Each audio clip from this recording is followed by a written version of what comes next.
Hello, welcome to our YouTube channel. For today's topic, we will discuss a healthy approach to weight loss. A healthy approach to weight loss involves making sustainable lifestyle changes that can lead to gradual and steady weight loss over time. Instead of resorting to crash diets or extreme measures, a healthy weight loss plan should be focused on balanced and nutritious meals, regular physical activity, and a positive mindset. It's important to set realistic goals for yourself, aiming for a weight loss of 1-2 pounds per week, which can be achieved by reducing calorie intake and increasing physical activity. Weight and health. Being overweight or obese increases our risk of many diseases.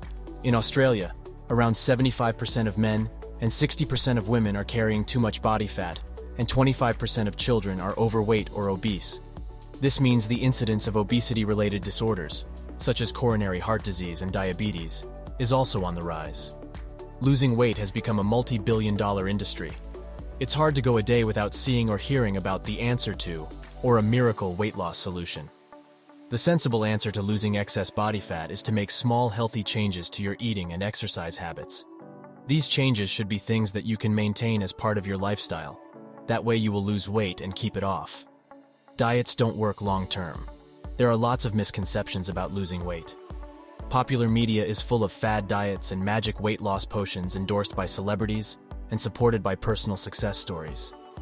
While many of these diets may help you to lose weight while you're following them, as soon as you resume your usual lifestyle, the weight starts to creep back on.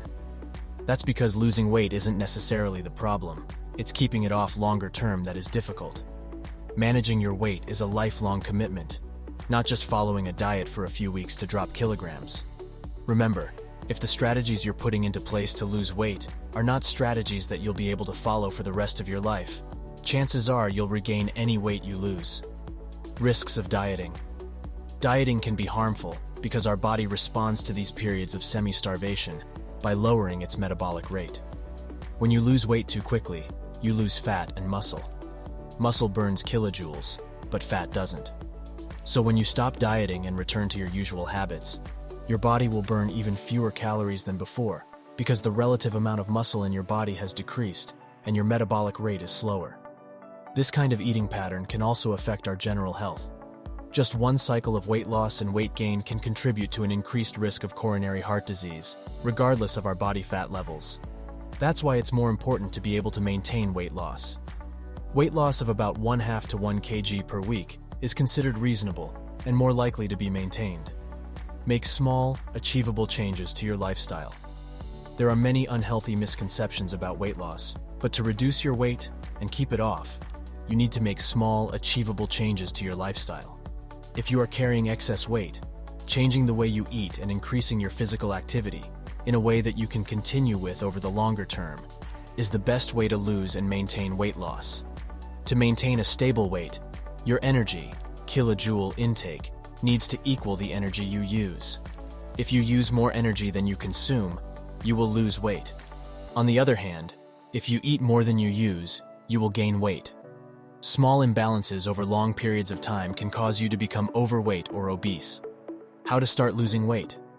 It's easy to get overwhelmed by all the information available.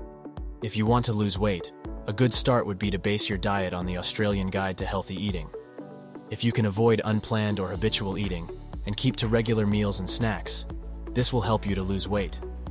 If you have been on crash diets for several years or finding it difficult, seek help from a dietitian.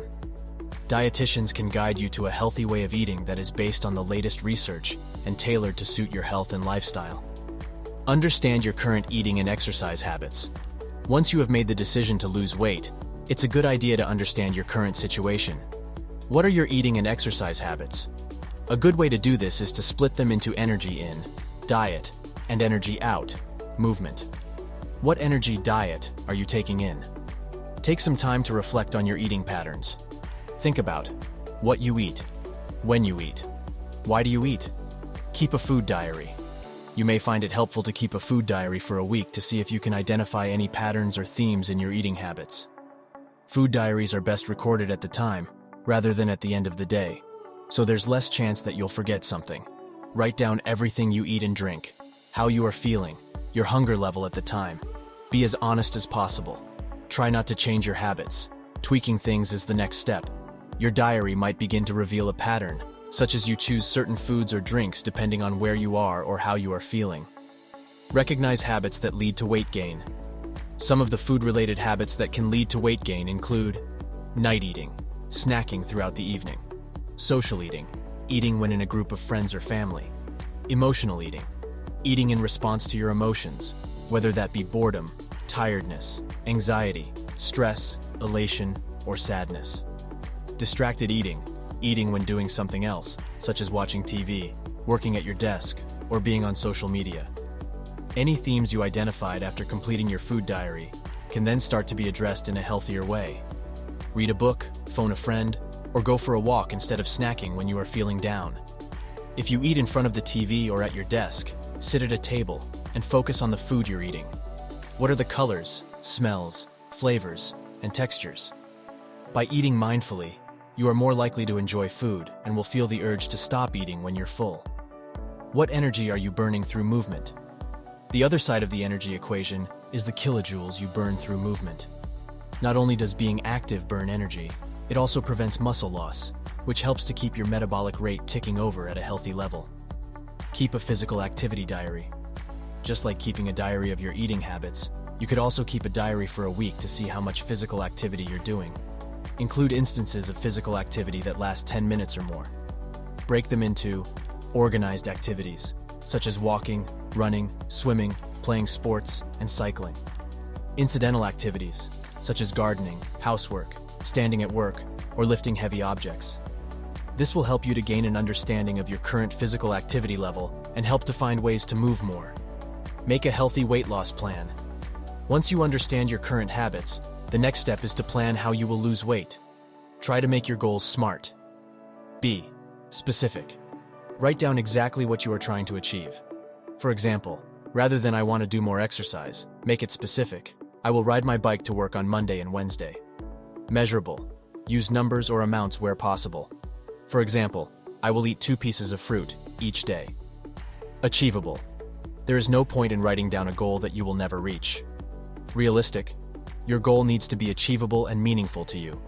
Time-bound. Set a time frame for your goal to track your progress. Remember, the best way to lose weight is to do it slowly by making small, achievable changes to your eating and physical activity habits. You may like to set yourself 1 or 2 small changes to work on at a time, only adding to these once these have become your new way of life. Be kind to yourself. If things don't go according to plan, keep trying. You may need to adjust your goals or the time it will take to achieve them.